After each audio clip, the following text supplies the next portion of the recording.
y'all, M. Scott here, mompreneur wife, and most importantly to you, self-care advocate. Welcome to my channel. I am so glad you're here. All right, so if you notice, this scenery is a little bit different. It's gonna be a little bit different this week, maybe next week as well.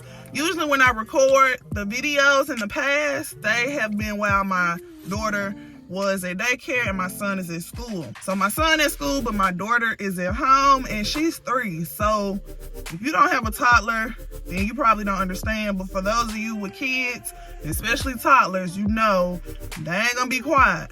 And when it comes to mama, they always want to be around mama. So today's video is how self-care changed my life. It's just gonna be like a little girl chat type video, a little bit different. All right, so yeah, I'm chilling, I'm in my truck, I'm making sure my daughter is out the way, and if you see me looking down, it's because I got my little notes. I want to kind of wrap this up because I got a lot to do today, but I didn't want to skip another week. I didn't want to have any excuses on why I missed another YouTube video when I just started. How sad is that? So I'm getting this ball rolling. No excuses this year.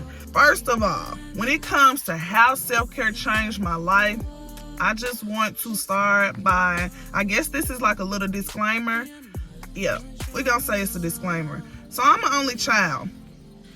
And when I'm talking to my husband or like my close friends or whatever, I like to blame a lot of my issues and behaviors or whatever on being an only child, because as an only child, I'm used to being by myself. I wasn't really close to my cousins like how most people are like, I basically grew up with my cousins. They were my brother and my sister type thing. Nope. I really was just a loner. Yeah, I had friends and stuff, but I really always liked being alone. I'm gonna go to this sleepover and we gonna go here and we gonna go there. But when I get home, I'm glad I got my own room, my own space. I'm chilling by myself. I'm my best friend. And so when it comes to me dealing with problems and all that, those type of issues, being the only child, I say, has a lot to do with that and why I like to be alone, because that's just what I'm used to. To keep from rambling on and on about that, I want to say self-care really, really helped me, because I had to figure out how am I going to fix this? I got 2 kids now. I'm married. I can't keep doing the same things that I was doing, what I was used to. When I'm mad, when I'm sad, when I'm going through anything, if I'm feeling negative, usually, especially in the past, I still struggle with it now. I'm not perfect, but self-care has helped me be able to deal with it a lot better, and it doesn't happen as often as it used to. Especially when I was staying by myself, I just would not answer the phone for people. I just would be in my apartment all alone, and I would just basically sulk or just be a Debbie Downer, but by myself. And then when I get out of my funk, then I'm like, hey, what's up, everybody? Yeah, I'm good now. And I still was dealing with this if you talk to my sister, and I call her my sister because she's my best friend. We're closer than friends. She's my sister now. But a little bit after I got married, I still had these habits or whatever. When I first got married, the first few years, I was still dealing with this, wanting to be alone when I'm going through stuff. And I wouldn't, like I said, I wouldn't answer the phone. I don't be wanting to text or none of that type thing. So she started being like, bro, all you gotta do is say, you're going through something or whatever, instead of just disappearing.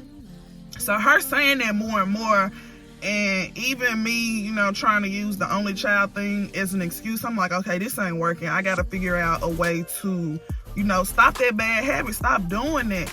People say misery loves company, but nah, not me. When I was feeling miserable, even now, I don't want to be around nobody. I got to figure out a way to get out my funk and, take care of me and be better, especially now that I have 2 kids and I have a husband, because they ain't got time for that.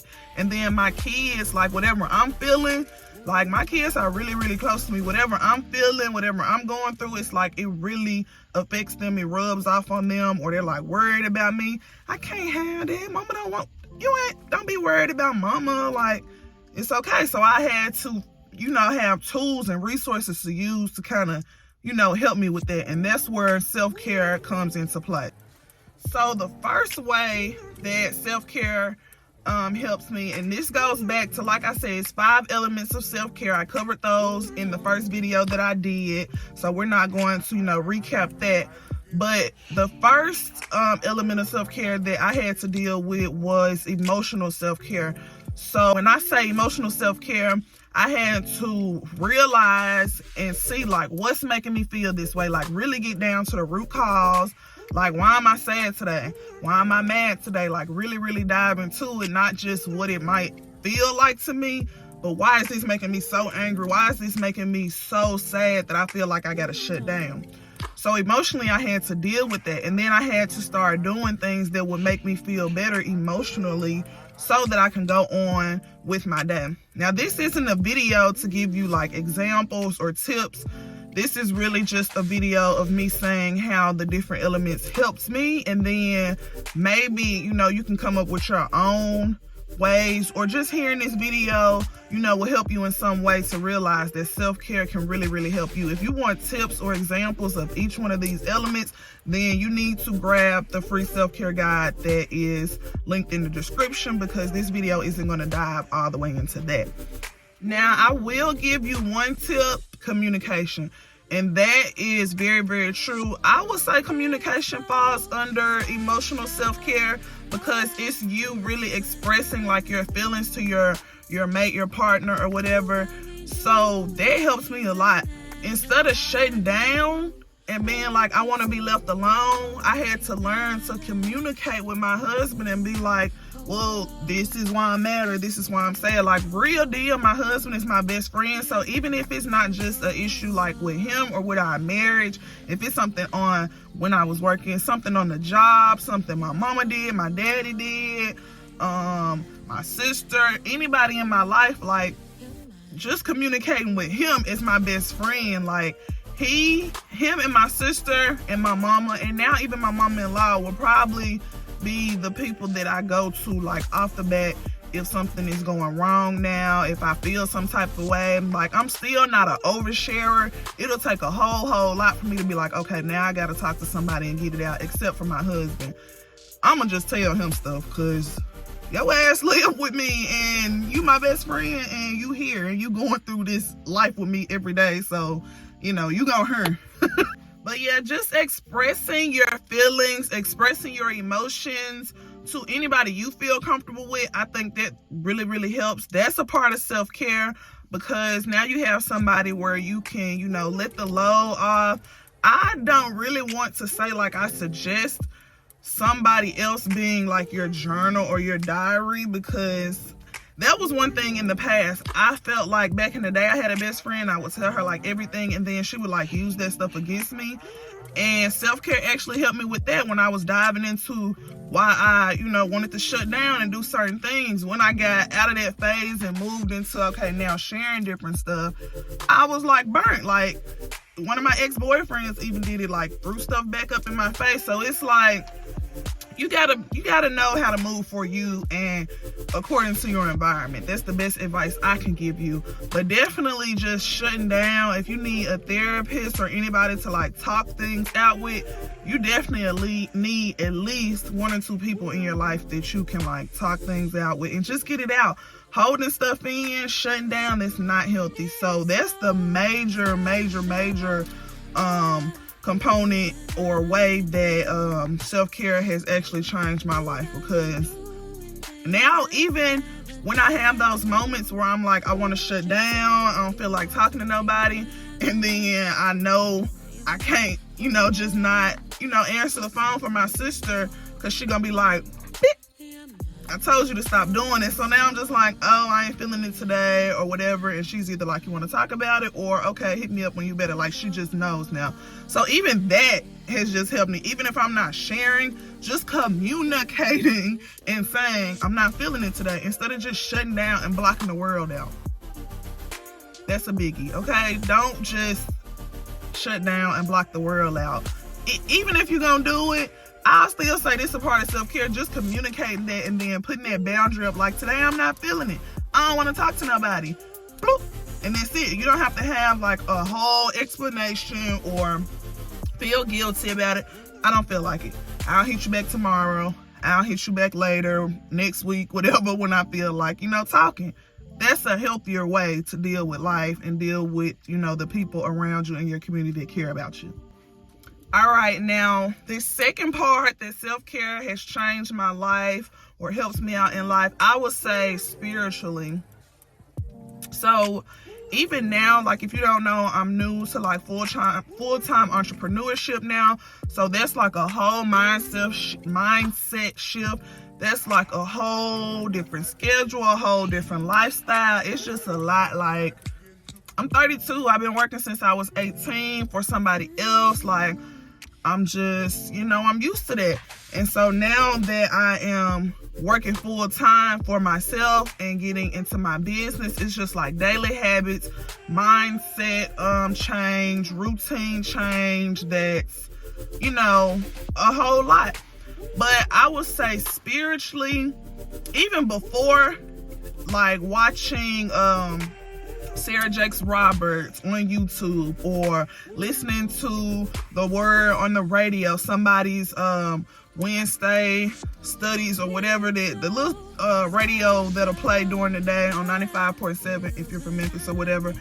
And then my mama is really into like Christianity. She's like, she really could have been a preacher or something. So even like talking to her sometimes and her giving me, advice and tips and like reading the word to me or giving me scriptures or whatever, and going to church like has always been like something to help me.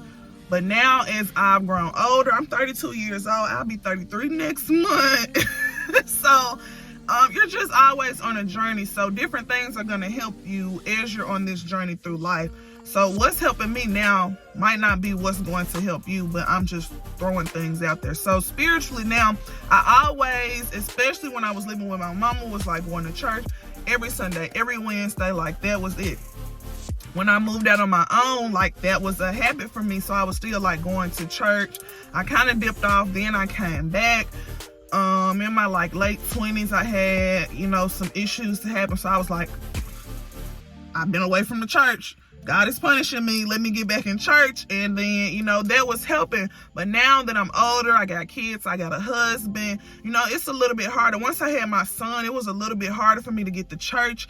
It was just like, being a new parent, I had never really been around babies or whatever, so it was like a thing. It was like real hard for me to just like be out with him. Like, I would be like nervous, like, oh, he's crying too much, or do I need to do this? And like a whole thing about, oh, I gotta go to the bathroom and like change him and this and so I would just be like, I'm gonna stay home. I don't want to go to church. I don't want him whining in church or nothing like that. And I gotta carry him. So like, I ain't want to be that mama. So when I first had my son, it was like, it started declining me going to church. So long story short, basically now at 32, that was when I was 27. So now at 32, from 27 to like 31, 32, like my church level going to church has actually like declined. I'm more of like, I'll watch services online or, lives and stuff like that. But my relationship with God has gotten better, I feel like, because I've always had these resources. I always know how to talk to God. I know what I need. But now my relationship is developing with him even more. So I can, make sure that now when I'm going through things, if I don't want to talk to somebody about it, talk to God. And I was telling one of my friends, I think it was like last week or something, like, talk to God like he your best friend. I always thought I had to come to God formally and say this and this and that a certain way. God, forgive me. One church I went to was like, they told me when I pray, first you have to thank God, then you have to do this, and that was like so stuck in my head. But I still thank God before I like talk to him. Like, I don't know, it's just like a thing. But I talk to him like he's my best friend. So morning, I say my prayers, thank you God for everything. I go down a long list, because now as a full-time entrepreneur, it's like so many things that can get in your head and like make you feel some type of way about yourself, or I'm just gonna speak for me, that make me feel some type of way about myself, or anything that'll kind of like throw me off. But when I was reading this book and they were talking about like living in the moment and being grateful for things, when I started applying that, like, I started feeling so much better day by day. So talking to God spiritually and going down the list of everything I'm thankful for, no matter how small it is. Thank you for my house. Thank you for hot water. Thank you for food. Thank you for health. Thank you for just the smallest things. Thank you that I was able to get that 10-piece chicken wing today that I really wanted with them seasoned fries. Like, thank you for everything, because you don't need to take anything for granted. So meditating helps me, because then it was like when I would meditate and then go into prayer, it was like God was talking to me and giving me these little, like, all these ideas would pop into my head. All these other things that I need to do would pop into my head. And it's like I just meditated, just said, this is what I need before I meditated. And then I went to God about it after I meditated. And it was like ideas just flow. So next, I want to talk about professionally how self-care changed my life. Now, I'm going to say this a lot. I'm new to entrepreneurship, so I'm used to working, and then I've mostly, my jobs have been in warehouses, and I've been on a line with other individuals. So if you have never worked in a warehouse or don't know anything about that environment, it's like you have designated times you go to break, and you have a certain time limit, of course, and all that. So I'm used to, like, being on a schedule. I get break here before I go to work. I need my rest. After I get off, I'm going to do this, and I need my rest. So now it's like, oh, I work for myself now. I can take a break when I want to take a break. I can do what I want to do. But still, in my mind, first starting, it was like, girl, you ain't got time to be taking no breaks. Girl, you ain't got time to be chilling. Girl, you ain't got time. You better do something while these kids is gone. Because you know when they get home, it's over with. So that's been something that I've been adjusting. And like when my husband is home and he'll be like, if you need a nap, take a nap. And yes, I'm gonna take a nap. Now I'm gonna work my ass off after I take that nap, and I might have to do some stuff when the kids at home because I took that nap. But I'm gonna take that nap. If my body say, body, we tired, body, we finna rest. Just is what it is. I'm making sure that physically I'm getting enough rest. Okay, I fell off my workout routine, but that changed my life dramatically, because when I started realizing that exercise, and I said this in the first video because it really is, exercise is like therapy. It's like soothing, it's relaxing for me. It is just, you get to free your mind and not have any worries. So those things have really like changed my life. Now, when you put all these things together, you will notice day by day, week by week, your life, your emotions, your mental health, your physical being, spiritually, everything is just getting better. And it's like it comes together in the whole circle. Like, you're going to see changes if you really start practicing self-care and doing what your body tells you to do, doing what you feel like you need to do emotionally. If you need to cut people off, cut them off. If you need to, like, you don't owe nobody no explanation or anything. This is your life to live. You have to be okay with yourself when you look in the mirror. Like, I guess that's why people will say self-care is selfish or whatever, and I did a video on that, so go back and watch that. I'm at a point in my life where I don't really care about, how people feel about certain things. And that's a biggie for me, because I've always been that type of person. I would rather my feelings be hurt than to hurt somebody else's feelings. I would rather take, do all the work so I don't have to hear somebody else complain. I would rather, so negative. And that's another thing. Self-care has made me realize, you're a bomb-ass person. I have more confidence now because I'm practicing self-care. I value myself now because of self-care. I love myself way too much to be neglecting myself for other people. So if you don't understand that I need a break, I'm sorry for you. If you want to be mad about it, be mad. If you don't value that I say I need some me time, well, you ain't the friend for me. You ain't the one for me.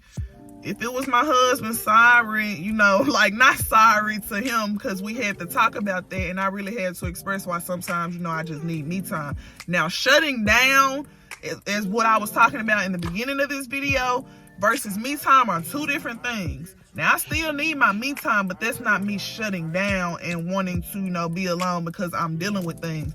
My me time is because I'm a mama of two. I have a 5-year-old and a 3-year-old, and they are a lot. They take a lot of energy out of me. You know, it's a lot mentally, emotionally, physically, everything, you know, when you're raising kids. Even being married, like, it's a lot. It's a beautiful, beautiful thing. I'm never complaining about my life. I'm just gonna be the one to keep it real and say that it's a lot. And I feel like enough mamas aren't saying like it's a lot. Like they feel like they can't say it's a lot because then it's like, why are you saying your kids are a lot? Do you not love them? Child, please. Like, yes, I love my kids. I wanted my kids. I prayed to God to have kids. That don't mean it ain't a lot. If anything, like if you own a business, you probably pray for more and more success, but with success comes more work. So do you not like that you are a business owner because it's a lot of work? No. So that's the same thing when it comes to marriage and kids. Like, I don't think enough people realize that, like, being a mama, you know, you have all these different titles. As a wife, you have all these different responsibilities, being both. And that really becomes who you are. Or people try to make that become, well, it is who you are. People try to make it as like it's your only characteristics, identity, personality, whatever. It's your only thing, but it's not. Before you were a mom, before you were a wife, you were a woman. You're still a woman. You're still, you know, on a journey your own self. So that me time is like critical. I have to remember who I am and what I need aside from being their mom and their wife. So, like, my husband will be like Saturday, I was delivering packages and I took a little bit longer. I lingered a little bit because it was just, I wanted to be out the house a little while. Like, I don't want to be hearing mama, mama, mama every 5 seconds. Like, sometimes I just want to hear nothing. Like, I don't even want the radio on. Like, that's my me time. If I go to Kroger by myself, like, that's my me time because now I'm not having to say no every 5 seconds because the kids asking for this and this and that. Like, little things like that, you need it. So I created a business, the Voyage Company, based on that, like me time, pampering yourself. So these products really, really help you, and I'm not going to go too much into that, but that was a huge reason why I started the business and the brand, because I know moms, working women, they need their valuable me time, even if it's just 10-15 minutes. Like, you need that, and it's nothing wrong with that. Sometimes, some part of the day, we just need to be alone with our own thoughts, our own emotions, and everything, and not have to deal with, you know, somebody else's. So I want to end this video by saying life is hard. All right, if you're watching this video, you are a grown-ass adult and you have been through some things in your life. I can guarantee it that you weren't prepared for, you weren't ready for, you wish you never had to go through it, or hopefully you've gotten to the point where you're like, I'm glad I went through that, it taught me something. But if you haven't, the point that I'm trying to make is life is hard. Life will throw all type of curveballs at you, curveballs. Did I say curveballs at you? And like, you got to have weapons and you gotta have tools to be able to get through life. Because baby, if you let life kick your ass, it'll do it. You gotta fight back. You gotta fight back. So I like to think of self-care as like the tools and the weapons to fight back when it comes to life, because that's really what it is. When I use all these different elements, it's like, bring it, life, bring it. What you got for me? What you got? Between God, self-care, my determination, my personality, like, life ain't gonna kick my ass. I be damned. So that's how I wanted to end this video, to let you know that self-care helped. Self-care changed my life. Self-care can change your life. You can use 1, 2, 3, 4, all of these elements to help you be able to fight life, or put it in a positive way, help you flourish in life. So that leads me to telling you that if you need definitions on self-care and its elements, if you need tips, if you need examples, a little more explaining, something to be able to read physically, to be able to look at, you want to grab my free self-care guide, How to Flourish in Life Through Self-Care, because I promise you it's a game changer. It's going to help you. It's absolutely free. It's a real quick read, and it's going to help you dramatically. Now, thank you for watching this video. It's a little bit different surroundings, but you made it to the end, so that means you enjoyed it. I hope you found some type of value in what I said. I hope you start practicing self-care more and more. I would love for you to subscribe to my channel, because every single week I'm going to be coming out with a new video. It's going to get a little different as it goes down the line. I'm going to be giving you more mompreneur content, showing you the ins and outs of like my business, behind the scenes, how I get, content, marketing plans and stuff like that together. I'm going to be showing funny videos about my kids, just wife life, parenting, but there's going to be a whole lot about how everything ties together into self-care, because I feel like that's my purpose, to really help people with self-care, especially working women and busy moms, because I feel like I can relate and I can get the message out there in a real, way. So subscribe to the channel, tune in next week, share the video, like, comment. I love to hear from you. I'm going to respond back, and stay tuned for more.